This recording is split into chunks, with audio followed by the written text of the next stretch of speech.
በአንድ ቀን ውስጥ አንድ ደቂቃ ብቻ ለአላህ የሚሰጥ ሰው ጀነት ገባ የሚለው ነው። ከ24 ሰዓት ከ1440 ደቂቃዎች አንድ ደቂቃ ብቻ ለአላህ በመስጠት ጀነት መግባት እንዲህ ቀሎ ለመጣ ነገር ለምንድን ነው የከበደን? ነብያችን አለይሂ ሰላቱ ወሰላም ምን አሉ? ስለዚህ አንድ ደቂቃ ለነግራችሁ ነው።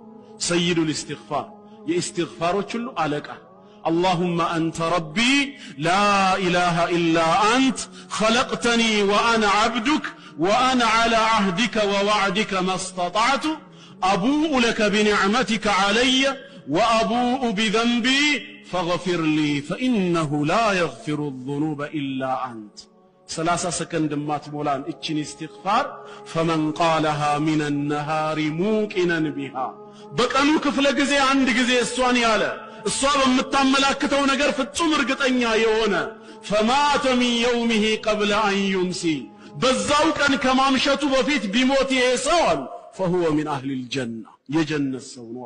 ومن قالها من الليل موقنا بها በዛው መልኩ በሌሊቱ ክፍል አንድ ጊዜ እቺን ኢስቲግፋር ያለ ሰው فمات من ليلته قبل أن يصبح ከማን ጋቱ በፊት ይሰው አጀሉ ደርሶ ቢሞት فهو من أهل الجنة የጀነት ሰው ነው።